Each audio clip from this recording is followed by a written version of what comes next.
The Sony a7S III came out 5 years ago, and I'm still not upgrading. I get it. It is really tempting to always be looking at the newest cameras and to believe that these are better cameras, especially when your favorite creators seem to be upgrading all the time. I don't know where they get the money from, but the truth is, you probably don't need it. Just because a camera isn't the newest anymore, it doesn't mean that it suddenly stopped being good, which is definitely the case for the Sony a7S III. This actually isn't the Sony a7S III, but we're gonna pretend that it is. Now, one of my favorite features about this camera is a low light. Whether you're shooting late at night or in dark conditions, at shows, at concerts, the image will come out clean without needing any noise reduction software. This camera has dual ISO, which basically just means that this camera has two sweet spots where the image will look the cleanest with minimal noise. And for the a7S III, this is at 640 and at 12,800. 640 is great in brighter conditions, and 12,800 is great if you are shooting in a darker environment or in low light. So I know that I can bring this camera to any kind of shoot because it can handle anything, and that flexibility and that reliability is amazing and already worth the money if you ask me. Now, a question that I get asked a ton is what color profile I shoot in.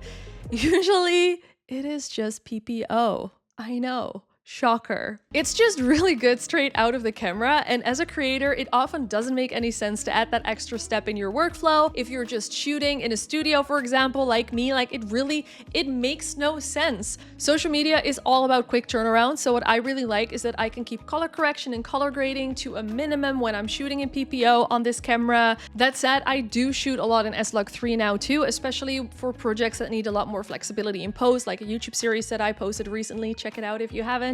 Very proud of it. S-Log3 on the Sony a7S III is superior in my opinion, as it allows to capture a huge dynamic range of brightness and colors, which offers a lot more flexibility in post. On the other side, PPO, which is again neutral, it has the colors and the shadows and the highlights more baked in, which limits how much you can adjust it later. So to be clear, I love S-Log3. I just think that for quick turnaround videos, social content, it is not always a necessary step. This camera has internal 10-bit 422 recording, which simply just means that a ton of room to color grade or to use LUTs without the colors falling apart. And confession time, this video is actually shot in S-Log3 or PP8 as well. I cannot defend it because I stand behind everything that I said about shooting in PPO in controlled environments like this. It makes no sense. So if you like having more control in post or you color grade a lot, that alone makes this camera really worth it still. If you've done any research about this camera, you have probably read about the reliable autofocus. It offers eye autofocus. It literally just snaps onto your eye and it won't let go, which is great for solo shooters like myself. If you want to learn how to shoot better videos and more cinematic videos of yourself, then I'll link a video that I made somewhere up here in the description.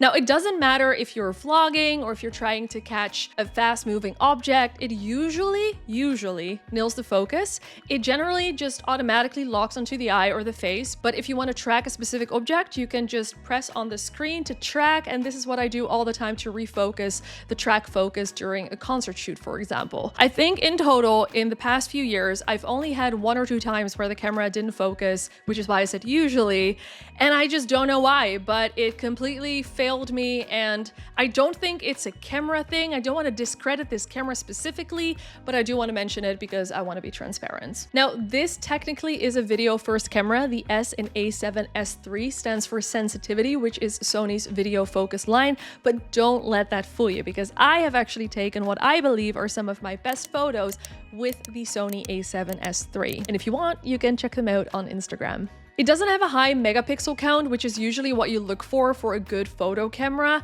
but it really gets the job done for socials and thumbnails, for example. I personally haven't printed these photos in posters or billboard size to really check the quality, but for sharing online, this camera, it's more than enough. If you're wondering what camera I'm actually holding, because I did tell you it's not the a7S III, it is the a7 IV, and I did buy this one specifically for the photo capabilities if I want to get sharper images that I do want to print in photo size. imposter size. And the reason why I got the A7 IV, which I can make a video about, is because it is a hybrid camera. So I use this as a B camera as well if I need 2 video cameras. But other than that, I use my A7S III for everything. When I was on an extended stay in Canada earlier this year, I wanted to bring only one camera with me, and I chose the A7S III. And this means that all of my New York photos on my Instagram are also shot with just the A7S III. Now, if you're a photographer and you're interested in video, I would probably look into getting a hybrid camera like the A7 IV or the R line, but A7S III is still the queen when it comes to video and social photo. All right, back to solo shooting. The autofocus isn't the only reason why this camera is great for solo shooters. It has a fully articulating flippy screen, which sounds very basic, but it is a game changer when you film yourself. When I started, I used the A7 III, which is a great camera, but it has a tilting screen, which just wasn't it for my workflow. Having a flippy screen makes the world of a difference. Over the years, some people, including some of my friends, have reported that their flippy screen of the A7S III specifically either got loose or broke, but mine is still fine. I actually dropped my camera once with the flippy screen still out, and it is still fine. It didn't break. I probably got very, very lucky. But in general, I will also disclose that I do really baby my gear because it is expensive and I would like my gear to last. But I also don't back away from a good opportunity, like the time I got stuck in a thunderstorm on the Brooklyn Bridge with my camera fully exposed because I didn't bring my camera bag and it was soaked. Don't ask me how or why, but it still works. I don't advise anyone to do this or to bring it out into a thunderstorm, but please just know the camera is more resilient than you expect. The IBIS, or the in-body image stabilization in this camera, obviously isn't gimbal level stabilization at all, but it does a great job at smoothing out handheld shots. Now, I shoot my stuff handheld like 90% of the time, and this is one of my favorite features. At this point, I know this camera like the back of my hand. I have customized all the buttons, all the dials to really make it work for me, so I can very quickly switch between shooting modes, or I can change settings so I don't miss a moment. My not so favorite part about this camera, when I say not so favorite, I mean the thing that I hate about this camera is the SD cards. Not only do you need to spend a lot of money in order to buy this camera, you also need to spend a lot of money on the SD cards in order to take full advantage of the video capabilities. How much? I am talking hundreds of dollars for an SD card. And let me tell you, I've lost an SD card before because that happens. And that is probably the worst pain that you'll feel, because now you need to spend another $300 or something on another V90 card because those are the cards that you need. Right now, I'm mostly using ProGrade and Lexar because those are both very reliable and very durable cards. And in my experience, they have been very reliable, which is what matters most when it comes to memory. They are very expensive though, but it's just something that I wanted to point out in case you also didn't know this. This camera literally does everything that I needed to do. It is reliable, it travels well, I can bring it to any type of shoot, and I know that I'll be good no matter what. Now, I know that in this video, I've mostly focused on maybe the social aspect because I am a content creator on social platforms,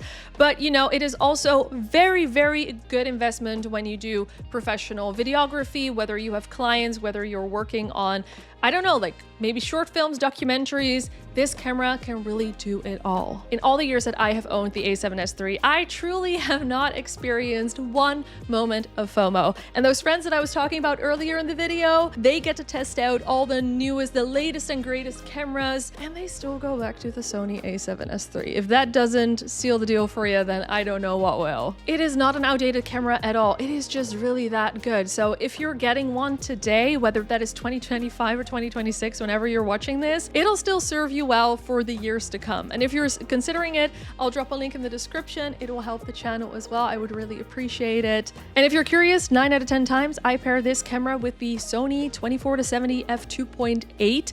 Now, I have a full review on my channel. I'll put it right here. And as always, I could really use the external validation. So please drop me a like, subscribe, give me a comment. Oh my God, I haven't made a video in a while. I need to. Anyway, I'll see ya in the next one. I'm so awkward.